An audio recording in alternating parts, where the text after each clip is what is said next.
Reality is like a film set. There are directors, action, producers, Are we on schedule? and even actors. Can somebody get me a coffee? The trick is realizing that you are playing all of these roles. You are the executive producer of your reality. My name is Daniel, My name is Lauren. and we're here to break the fourth wall to discover what's behind the scenes. And what you hear just might have you saying, "That's so meta."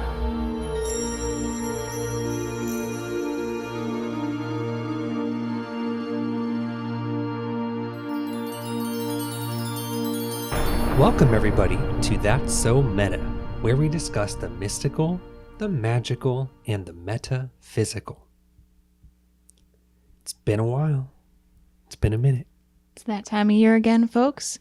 Their pumpkins are out on porches, over the garden wall is on, and one episode of That's So Meta came out this year. It's our annual one episode. We almost did another Halloween episode at the time of this recording. It's like October 25, 6, 9, or 8. We almost did it, but we're going to be dressing up a lot this week. Which is fun and exciting and lovable. We're very festive. But listen, guys, we're here. Okay? It's been a hot minute, but we're here. We always are. We're back again for a little metaphysical vlog in a sense. This has turned from, like a metaphysical lecture series that was a little bit loosely based into just like randomized life updates from us, regardless of how closely you follow us. And we got matching sleep token. Okay? You guys ever hear a sleep token? If you haven't yet, it's one of our favorite bands. See the back. Check us out, Sleep Token. Love them. Good music. We got to catch up with them. Actually see them in concert. They've been popping off so big that we can't get tickets anywhere. Yeah, when they went on they just finished the North American tour, and their tickets sold out in 10 minutes in pre-sale the day before they went public. Ridiculous. So today's episode will be about 3 topics, all with somewhat of a metaphysical spin, because I know that the 10 people that watch our show like our metaphysics. But we also, we're human, having human experiences. And we are going to talk about whatever we want with a metaphysical spin. Easy. So today's 3 topics, right? Topic number 1. Our show's biggest fan, my mom, my mother, Sherry Ash. If you might go back into the comments of previous episodes, you'll see S tradeswoman. S tradeswoman usually comments on every single YouTube video that we have. My mother passed away, and it's been about 3 months, I think. Mother passed away on July 25th. Yep. And to make a long story short, the metaphysical topic on the first thing for today will be the topic of grief and the metaphysical perspective of loss.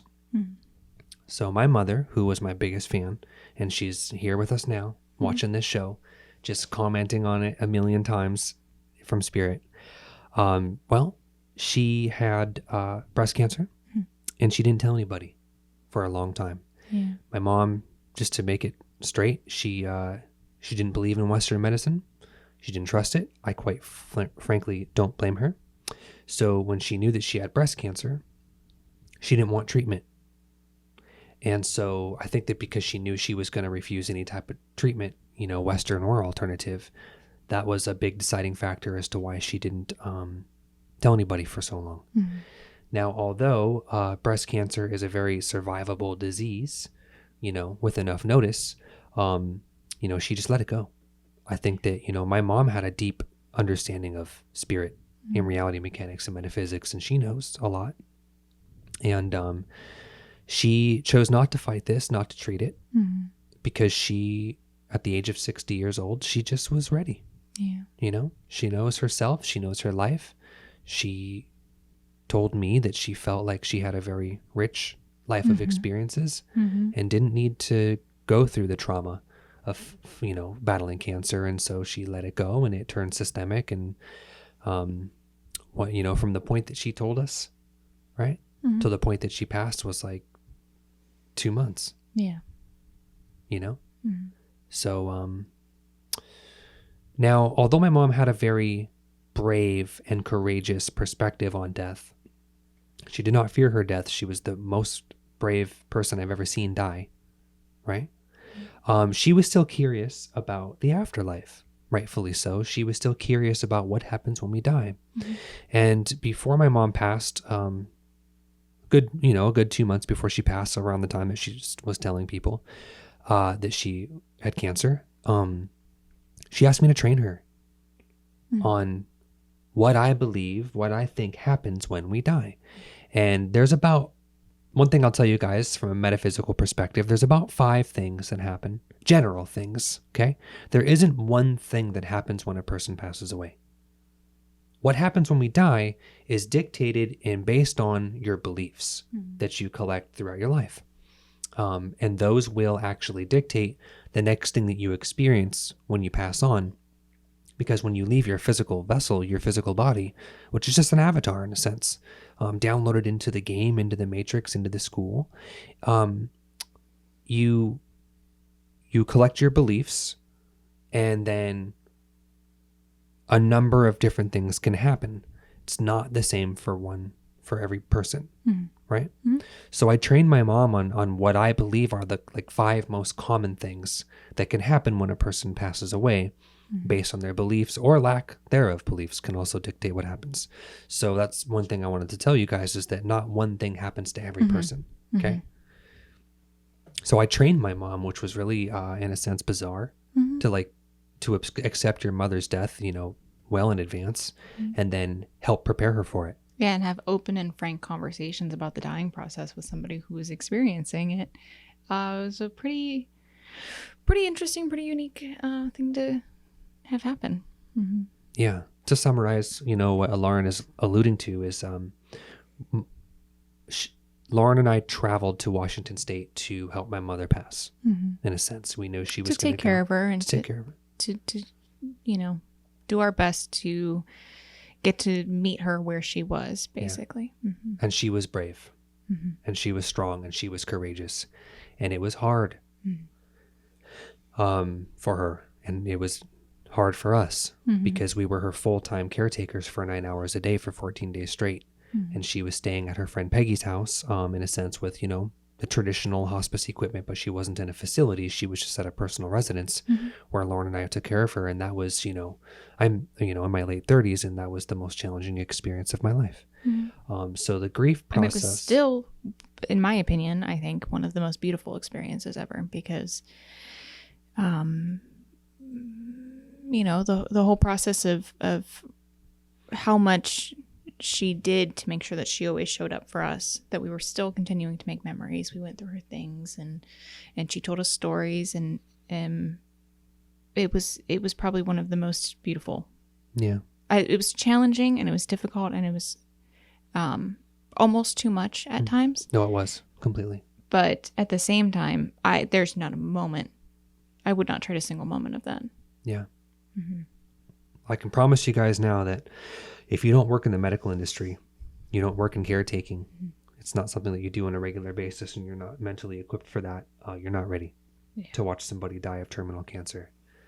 So like Lauren said, there was beautiful aspects, there was difficult aspects, but the bonding and the maturity and the spiritual growth in those 2 weeks was... And not just with your mom, with Peggy, with Peggy's daughter, with everybody that we were around the my entire mother's trip. friends. I have never experienced so many human moments in my life. Just very real. Yeah. Yeah. And you were truly wonderful there. You were a true angel. Honored to have been there. Yeah. Thank you for that. Yeah. We helped my mother. We prepared her to go through the gates, cross the bridge, ascend, whatever your definition is. And she went there. And I feel in my heart of hearts that she was prepared and that she went where she was supposed to. And even in my spirit contact protocol that I teach, it's possible to communicate our passed on loved ones or our version of them. And I know my mother is safe, and I know that she's still with us and helping us. And there's a lot of things that have happened in our life since she's passed that have actually like become easier, like almost like she's guiding us and protecting us in certain ways. So special, thank you and shout out to my mother for being a big fan of our show and all that we do and all of my films and all of my acting and all of my music and all of my artistic endeavors. My mom was my biggest fan, and she saw every episode of this show. So this one's for her. And to lightly touch on the concept of, I think, grief and loss, that's been a new thing that I've been exploring, because in my metaphysical beliefs, I know that, nobody is truly gone. Our pets, our loved ones, our family, they're not gone. There's no such thing as death. Energy just transforms and changes its shape and its location and its geography and its vibrational frequency, but they're all there still very much. And so it's like, that's helped me, process and cope the loss of a parent. I've talked to a lot of guys my age who have lost their mothers too. I have a lot of friends around my age that have gone through this already, and I've had a lot of really beautiful discussions with people that the process of grief. And the biggest thing that I have learned as a human, having a human experience processing grief and loss, is how my identity has changed. Yeah. Losing a parent. I still have my dad, my father, Robin Lowe. Love you, Dad, very much. And we're very close. But losing my mom, who was my biggest fan, and I learned so much about her in those 2 weeks, about how much I meant to her, and how much she cared about me, and how much she loved me. And I was an only son. My mother didn't have a husband. She was on her own. I was all she had. And processing the loss and the grief of how my identity has changed, knowing that physical aspect of her has moved on. She isn't there to comment on my YouTube anymore. Yeah. She isn't there to root me on and celebrating all my victories as an actor and a filmmaker and a musician. And it's like, when a parent goes, if you're close to them, you have a relationship, it almost feels like it like really sobers your version of reality. And you're like, oh wow, that person is not there anymore for me to call, text, ask for help, be there for. It's like this major aspect of your life is just instantly changed. And I'm lucky in the sense, I tell everybody this, that I was mentally and emotionally and physically prepared for the loss of my mother. You right? both were. We both were. Yeah. We were ready. Like, Yeah. you know what I mean? And a lot of people just get a really bad phone call and they say, I'm sorry, but your mom's gone. Right. We had Something 2 happened. weeks with her. We had 2 weeks. Like, I knew for 2 months, and then we had 2 weeks with her, taking care of her, helping her pass. And so I'm grateful in that sense that it wasn't sudden. I got to know and be there for it, helping her, like a rite of passage in a sense, helping your parent cross over, which a lot of people don't get that opportunity. So that's helped the grief and the loss. But your identity changes. Yeah. And for anybody listening that's lost a family member at all, or even a fucking goldfish, I don't care. Loss is loss and grief is grief. And so if you have a process that you'd like to share with us, comment, what's your grief process? Yeah. What is your loss coping mechanism? Is it positive, negative, toxic, liberating, spiritual, 3D? Everything is valid. A lot of mine is just the understanding of that my mom is right here, just in different form. I will see her again. We go on. Yeah. If I want to reach her, I'll go into meditation and I'll send her my love and I will get her love back. That's my process of knowing that she's there. Her form has just changed and that she's still helping me and guiding me every step of the way, even more so from where she is, maybe even in more powerful ways than she was able to on Earth. Yeah. And in the 3D. So if you guys are also ever curious about, what I taught her and what I teach people in terms of like what happens when we die, that could be another episode, or that could be, a discussion. Also on my other podcast, Celestial Oddities, we can discuss it on that episode as well. We don't have time to go into it today because it's a whole topic. But those knowing what happens when we die, and one thing I'll tell you guys, and we'll move on from it, is that you actually also have the power to choose. What happens when you die isn't like a mechanism that there's this pre-programmed process that happens to all of us. You can choose what happens, and that's what we prepared my mom to do. Yeah. That's why I know that she's okay, because I prepared her to go to the next place, and you can too. So that's liberating mentally. So do you have anything you'd like to say on the topic of mom? No, I think I've said it all. I think that it was just one of the most unique experiences of my life, and I'm eternally grateful to have known her at all. That's right. Thank you. So this episode's for Mom. And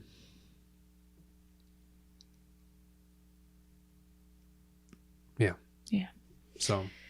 So topic number 2. What's topic number 2? topic number 2, Lauren? Mm-hmm. Oh, wow. Well, let's shift gears a little bit. Let's recalibrate the vibe. Yeah, I'm going to dry my eyes here real quick. Carry on. We are full-time filmmakers, hobbyists, passionists, career-based, money-making, not money-making, but money-spending filmmakers. Okay? Love it. We do short films, indie films all year. We do our own films. We do your films. Okay? Well, as many of you know, which we'll close the episode with, we have been working on our dystopian epic, Oma. Yep. And a lot of the people that I bring to work on my films are friends of mine, or at least colleagues, people that I work with, that I trust, that I appreciate their artistic, participation and contributions in film. So I bring a lot of my friends and people that I work with on a regular basis on all my projects, whether it's like, hey, will you be in this little thing for nothing, for fun? Or whether, hey, I got this movie and I can pay you. Whatever it is, I try to keep the people involved that I trust and the people that let me be myself, And so as we work on Oma, I have a lot of Pittsburgh crew and Buffalo crew. They work on the movie throughout the year. And 2 of them are regulars in something called the 48-hour film challenge. What's the 48-hour film challenge, Lauren? Well, it's a nice thing that happens across the nation, that it's like city by city. They all put on their own version of this project, which is you have to write, produce, edit, everything, deliver an entire short film in 48 hours. So they give you certain rules. 4 rules. In order to guarantee that none of it's pre-made or pre-packaged or anything. And those rules are, you have to use a required prop. You have to use a required character with an occupation. You have to use a required line of dialogue, exactly word for word. There is no changing it. You can put words before and after, but the and line if you change itself, it at all, you're disqualified. You can get disqualified. And then the 4th rule is that there is a subgenre category that you have to fall into, especially for the horror sci-fi 48-hour. So we were asked to participate in this, and you had been asked several times. Like 3 years in a row. Yeah. And we just don't do it because, I'm not competitive. I don't have a competitive bone in my body. I'm along for the journey, for the vibe, for the fun. You're extremely competitive. And because it's a competition, there are award categories. There are nominations. There are best of. There is, all that There's stuff. like 18 categories, and there's a top 10 best of. Yeah. And that can take the fun out of it, especially for somebody like me who is not competitive. And it can take the fun out of it for somebody who's extremely competitive. So we kept saying no. And then for whatever reason, maybe it was because we had a bunch of sci-fi props and costumes already available. But this year we actually said yes. We said yes. Against sort of our intuition and our better judgment, something told us we have to do it because we keep saying no. And I was interested in doing it because I feel that for me and my creative journey, I work best off of short bursts of inspiration. If I have to stick with something long term, I'm like, no, boring. You lose interest. Yeah. So I was interested in it, and I tried to get you to agree to it one of the other times that we had been asked. And we agreed that when Oma was wrapped, then we would participate in it. And then this last time we got asked by somebody, you decided to agree. And I was like, no, I'm not doing it. Yeah. So it was kind of like a dynamic shift. But boy, I'm excited that we did. Because Oma's not finished. Yeah. It's not wrapped. Yeah. We're going to talk about it. But it wasn't done. And we're like, oh, we can't take the 48 because we're not done with Oma. Yeah. Because I didn't want to shift our focus.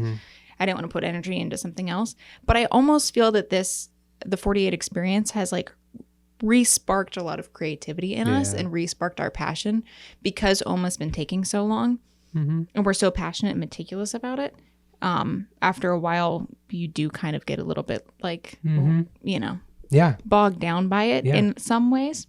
So I think that this re-sparked a lot of passion and interest and creativity, and it gave us a lot more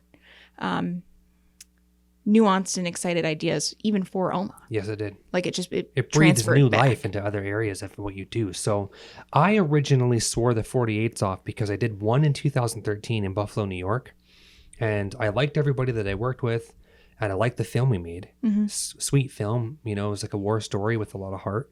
And I just ran into like this favoritism problem in Buffalo where it's like a lot of the local 48 and the judges and stuff, there was a lot of favoritism, and it's like you were seeing these really There's like social politics involved. you were seeing a lot of like unfairness in the judging. And I was like, listen, if you know indie filmmakers are going to pour their hearts out into these challenges that are really hard to do and not be treated fairly and equally, then fuck this. I'm not going to fucking do this stupid fucking challenge, you know. And I seriously haven't done it since. Yeah. And then so I don't like I am competitive, but I don't like my art and my passion, which is something that I do for me, Right. for my soul, to be measured. Right. That was another reason why I don't like doing these. But we knew that like it's one of those things where it's like we had to try it once together as a team with our friends that do it all the time It was my first time doing anything like this. Yeah. to say that we did. Yeah. And there's never going to be, this is another like spiritual, like, you know, statement. There's never going to be a right time for anything. You could just keep making excuses every year as to why it's not the right time. And I knew that because I kind of sort of wasn't feeling it, that's why we had to do it. So we did it. Yeah. We were given gothic horror, As a which subgenre. I love. Yeah. That was our sub horror genre. I watch gothic horror films, so that just worked. Yeah. Our teammates were Amber Ann from Buffalo, Derek Lynn Edgerton. Love. He's my primary like friend that I try to bring on all my projects. Go-to crew. Yeah. Sound guy. Amelia, their friend from Bravada. Buffalo. My good friend David Ogrodowski, who is in all of my films, and he gets me work and gigs all the time. So we're good friends that just keep feeding each other films. And me and Lauren, Yeah. 6-person crew. 6-person crew, and most of them were just actors. Yeah. But we all pulled together and wore every hat. All of us contributed in every way. Yeah. All of us did everything Yeah. to get it done. We had to. Yeah. And I'm not going to spoil too much, but here's what I'll tell you, because by the time you see this episode, you're going to know all this. Okay? We did it. We did. We completed the challenge. The film is supposed to be, you're given the rules at like 6:50 p.m. on Friday. Everybody team breaks, skirmishes to make their movie, and then you can upload the film to the internet, which is timestamped by 7:29 p.m. on Sunday. We uploaded the third and final draft of our film titled Vesper at 7:27 p.m. Yeah. We did it. And then we had cake. And then we had cake called Vesper. Yeah. And we did it. And I'm very proud of our little horror film. Yeah. And we screened it. It went well. And we found out this week that much to our shock and surprise, we were nominated in 5, technically 6 categories. Yeah. Okay? Yeah. We just wanted to complete the challenge and say we did a movie in 2 days. With our friends and, With our and enjoy friends. ourselves. And because they had been veterans, so they were experienced in this. They kind of knew how the flow of things and what to do. So they gave us a lot of creative space to just experience the entire thing. So we went to the kickoff, we went to the wrap party, you know, we did the 48, we did every area of it. But because they were so experienced, it was so beautiful working with them. Yeah. Like I'm so They supported deeply us. impressed. They gave us a lot of creative freedom and control as filmmakers, but they were also very supportive of 48 veterans that do this. Even Yeah. Dave O had done like a fucking million. Yeah. Derek and Amber, between the two of them, have done 1 million.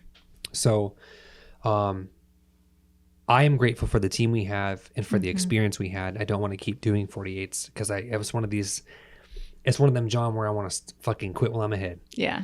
Because we got 5 nominations. Yeah. Okay. But the nomination that I'm most tickled by was that we landed top 10 best of. That's 48 films, 48 teams. And we're in the official award ceremony Yeah. on October 29th at the Oaks Theater in Pittsburgh, Pennsylvania, screening the top 10 best out of the 48. Yeah, dude. We're fucking in there. Yeah, dude.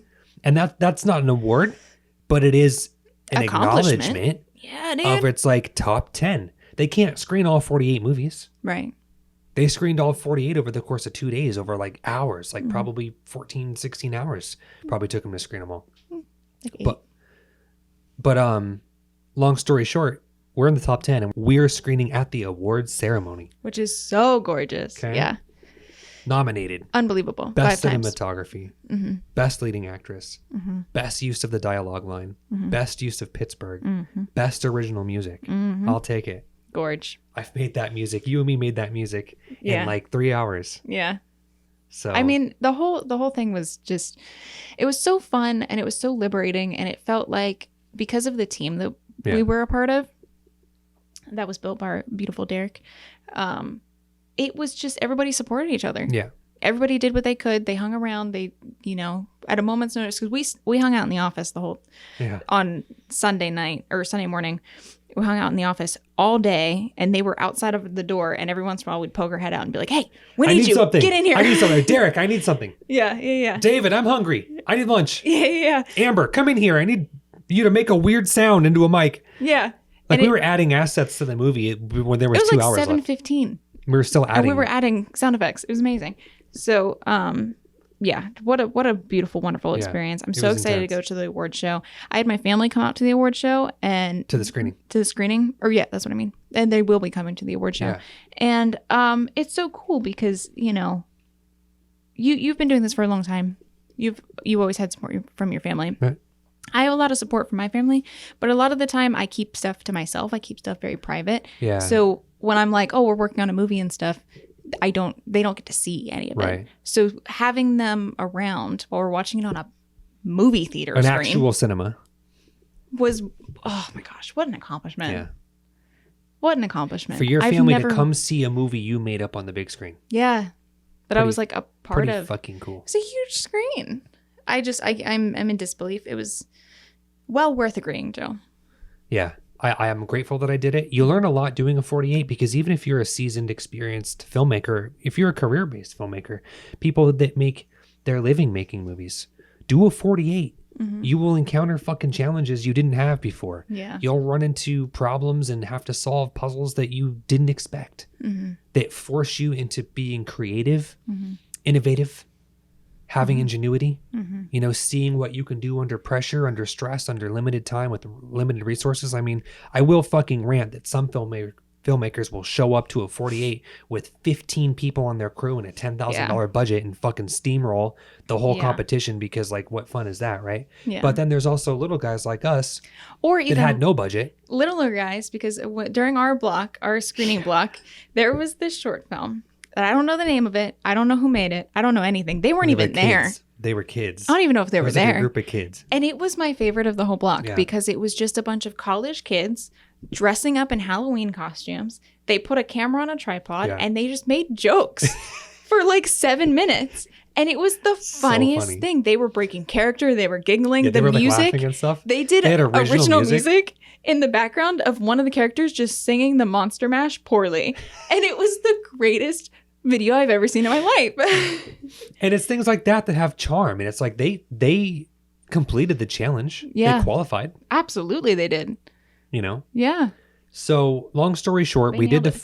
48-hour Pittsburgh Horror Sci-Fi Edition. It was fun. It was hard. I don't particularly care to keep doing it, but I am so grateful for the experience I had with my team. There is going to be, on October 29th, there is going to be a polished version of Vesper Yeah. free to watch on Tragic Hero Productions YouTube channel. So go to my Yeah. production channel. This is the version because there's a time limit to the 48 hour. It has to be under a certain amount of minutes. Right. So this is a version with better pacing, better breathing, improved sound Slightly design, longer. quality. The whole thing it's probably like a minute longer. Yeah, it's about 50 seconds longer, but it's like 50 seconds the movie needed because your film has to be under like 7 minutes and 19 seconds. Well, 7 minutes, and then they qualify the bumpers. But yeah. Yeah, like you can add credits and stuff, but it has to be under a certain runtime. So we had to cut a lot of content out to make runtime, and what we did in the polished version is we added those shots and Beats. stuff back, polished the audio and the video a little bit, So that polished version of Vesper will be free to watch on Tragic Hero Productions YouTube channel. I don't know for how long. It's going to come down because we're going to submit it to festivals. We think that it's good enough that it might, it might be recognized in a couple horror festivals. So Dave O is going to help us get that submitted. So it's not going to be on YouTube forever, but fucking DM me. I'll send you a link. You can, if you want to see it, I'll make sure you see it. Yeah. So Vesper, check it out. Our 48-hour film challenge. Be forgiving. Forgive us. We made it in 2 days. But to be fair, it's pretty good. It's good. It's good. It's good. It's good. So, yeah. What joy. I'm in joy. How much joy do you feel? I get so hyped up just thinking about the experience. Yeah. I get relieved. Yeah. That it's over. Yeah. It's stressful. Yeah. But it's stressful in like a fun way. Speaking of movies, speaking of stress, ladies and gentlemen, boys and girls, children of all ages, we're in the home stretch for completing OMA. Yep. Okay? Yep. We have, at this moment in the recording of this video, we have one scene left to wrap the movie. And it's a big scene. It's very important. All of our scenes are carefully curated and crafted to add relevance and importance to the story. And this is a big one. It sits right in the middle of the movie. Yep. It's like a turning point where the audience will learn something important. And I have done this thing. Now, how long have we been in production? If we started in June... Oh, literally over a year. 2022. Like a year and 4 months. Yeah, a year and 4 months, okay? You guys need to understand that when you are a independent filmmaker with small budget, small money, small skeleton crew. I mean, me and Lauren are essentially do most everything ourselves. Unless we need crew, we hire out. Then we build bigger teams for certain scenes. Producing a dystopian sci-fi epic as two people is very, very time consuming. It's slow. Yep. I'm talking, I revised the script like 8 times while we were shooting it. And everything that I changed was adding production value, adding characters, adding more props, building custom sets. I mean, Lauren's sister, Kalina, Who we love you, Kalina. who we love, has built us custom sets from scratch. Yeah, she and we're has. still doing it. Yeah. Okay. We shot a huge scene over the summer with my friend Brandon Dornan. Brandon, if you ever see this, I love you. You did a great fucking job on OMA. You did me proud. Brandon is my childhood friend. We grew up together watching action movies and horror films and dramas and always like dreamt of sort of like being characters. And so I got to cast my childhood friend to play in an action movie with me where we had a big epic fight scene and it was fucking awesome. Yeah, it was. You know, we built a set that looks so cool that when I see the footage, I'm like, I cannot believe we achieved this. Yeah. For the budget we had. Yeah. I cannot believe we did this. Brandon and I edited a scene of Oma overnight while he was visiting from Washington State while Lauren was asleep. And in the morning, Brandon sat her down in the office in front of the computer and he said, I want you to see something. And she goes, Brandon, I don't want to watch my scene from Oma. I don't want to see it. And he goes, yeah, well, you need to fucking see this. And we played Lauren's scene back, which doesn't even have any VFX in it. It's just a cut. And Brandon burst into tears crying. Yeah. He was fucking weeping Yeah. uncontrollably. Because of how cool it is. Because he said it was so beautiful. It's so, I think it just comes from that shock of like, I can't believe that we made this. Like this is something that lived in your head that we have now brought to life and put on film. It's my life's work. And the reason why I'm giving you guys this big speech is because it takes forever. It takes a long time to produce a movie of this scale with 2 fucking people. Yeah. And I'm proud of it. Yeah. But sure, maybe I added like a couple more, gazillion degrees of production value that has made it take longer and harder to do, but it's happening and it will happen and it's almost done. We have one more scene shooting within the month of November and that will wrap principal photography. We've already been editing much of the film. We're still editing now. I'll be editing all fall, all winter. So it's coming. OMA, it's happening. Yeah. There will be formal official updates on the website storyofoma.com. I haven't updated it yet because when I made that website and I made the introduction video for it, we were, graciously financed to produce the film the same weekend. Right. So I haven't updated the website because I've just been working on the movie. Yeah. So we can only shoot a scene every 2 months. Yeah. Because it's either weather dependent. Half the film takes place outdoors in natural sunlight. Do you have any idea how hard it is to like time the fucking weather to do what I want it to do? While you're coordinating actors and waiting for props to be built from other countries and other states, and like everything that we've done is really big. This is my life's work. Yeah. This film, I have been working on this movie since I was a teenager, and the film is dedicated to my mom. Yeah. Her name is in the credits because she very much believed in the movie and what it's about, and although she desperately wanted to see it, it was impossible, to finish it in time. But what I did do was I added a dedication to my mom in the film's credits, and I showed her the credits. So she got to see that her name is immortalized at the end of the movie forever. Yeah. That's the best I could do for her, and she appreciated that very much. So it is coming. We are working on it. One more scene, and then post-production for months, because VFX will take forever, and I'm doing the score myself. So, but listen, it's happening. Yeah. And there's already a lot of motion behind possibly doing more Oma on top of that. And so it all feels very good. It is my life's work, so I don't feel bad that it's going to take 2 years to produce. Yeah. Yeah. I've seen properly financed films in the millions and millions and millions of dollar budget range that take 2 years to make. So I'm very proud of it. I'm very happy with what we've done. Someday we'll do an episode just about Oma and all the challenges we face. Would be fun. Yeah. The I could waiting, write a book on it. the props, the costumes, the fucking, there is a laundry list of things that have been tangible setbacks that I am ultimately grateful that happened. Right. I was going to say. As I'm waiting for a prop or a costume to get finished, I go into the script and I change it. And the version of the script that you're going to see is not the first one that I wrote.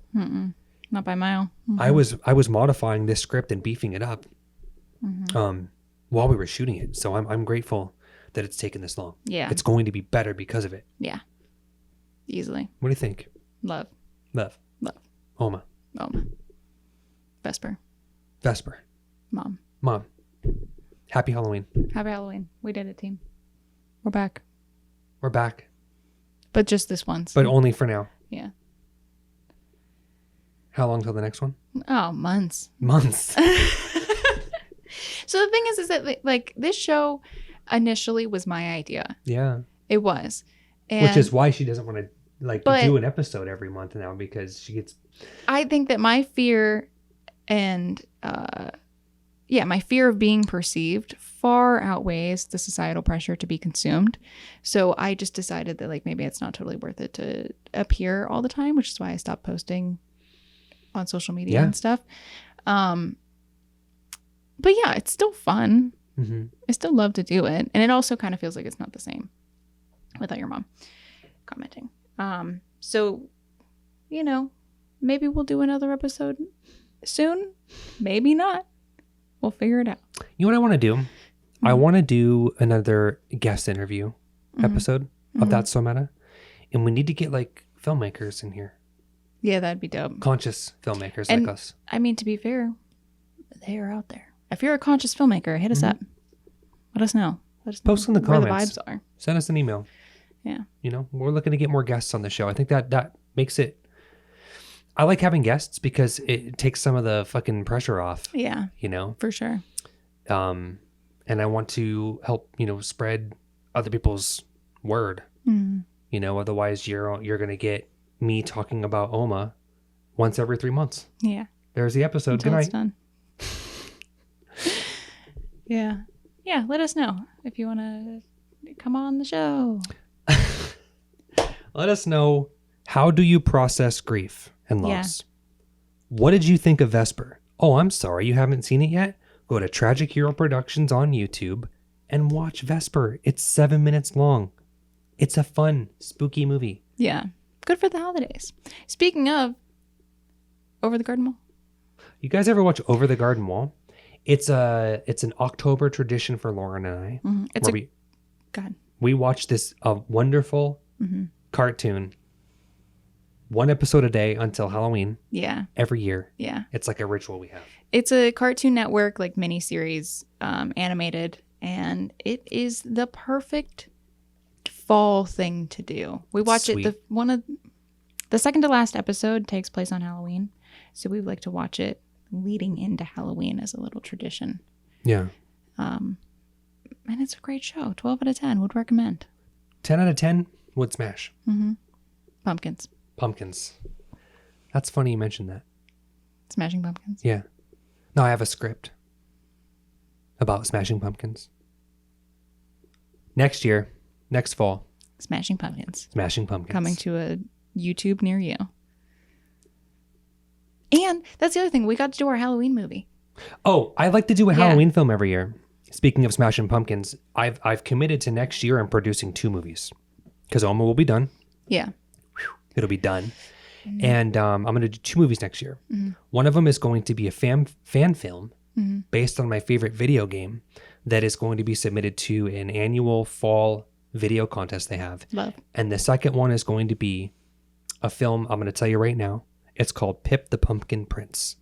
And I wrote it 100 years ago. And it's a feel-good, sad sort of coming-of-age tale set on Halloween night. And that will be our film for next year. But this year, our special Halloween film was Vesper. It actually takes place the week of Halloween in fall. Yeah. It's themed. I'm proud of it. Vesper. We did it. We did it. We did it, team. We did it. We did a spooky movie. We did it. Oh, you know what we never told? Our team name is the Weary Travelers. Yeah. And I'll tell you where I, Daniel James, came up with that name. Oh my God. It was me. You know it wasn't you though. It was my fucking name. And it came from Amber Literally? Ann that I stole it from. Yeah, exactly. So Amber makes spooky little statue jewelry she creations. does from animal bones. She does like the taxidermy, the removing of the flesh and stuff. Yes. So that she can preserve the animal bones. And she makes little jewelry and decorations out of animal bones. And her company name is Weary Travelers. Look it up. Look She's it up. got good stuff She on has there. like an Instagram. Yeah. And it's cool because like Derek and I were talking, he's technically team leader, but he turned to me for a lot of leadership and decision making. So he says, what do you want to call the team? And I was like, usually what 48 teams do is they just call themselves the fucking production company name. Like we would have been Tragic Hero Productions or The Moment Imaging. Yeah. That would have been an easy grab. But I was like, no, we need something that's unique to us as people. As a whole group. I wouldn't want to call our team my company name. That's just kind of like a weird flex. So I was like, well, what symbolizes all of us? Well, I'm from all over. I've lived in every corner of the country, but I am technically from Buffalo and I live in Pittsburgh. Lauren's from Pittsburgh. David is from Pittsburgh. But Derek, Amber, and Amelia are Western New York locals, and they're traveling to Pittsburgh to form a film team. And since I'm kind of sort of from there, I just said, wouldn't it be funny if we called each other the Weary Travelers? Like Amber's company name. And Derek goes, I don't hate it. And I was like, I was kidding, but it low key fits. Yeah. And so I left it up to him to decide whatever, you know, and he texted me like the next day and he goes like, we're going with Weary Travelers. I was like, that's so funny. Yeah, dude. We told Amber and she appreciated that, but that's where the name came from. So our team name is the Weary Travelers, which just works because we're all traveling to the city to make a film. Yeah, for sure. So Yeah, it's cute. Vesper. Happy holidays. Happy Devil's Night. Happy Halloween. Happy Harvest. Fucking happy Thanksgiving. Merry Christmas. Happy New Year. You're not going to fucking see us until after then anyways. Happy so Valentine's Day. It's happy probably Valentine's the next time Day. you're going to see us. St. Patrick's Day. Happy spring. Happy Easter. Happy Easter. We might see you by then. Maybe happy summer solstice. Happy summer solstice. June-ish. Feels like a good round podcast episode number 32, 31. That's the other thing. I have no idea what number we're on. 30. This is probably 30-ish. Yeah. Give or take. Yeah. We're not going to do seasons. We're just going to do an episode forever. Yeah. Until I'm 60, you know, and then we'll be on It'll be on 35. episode 40. So Yeah. Sounds good. there it is. Well, Yeah. that's so meta. That's so meta. Cheers. Cheers.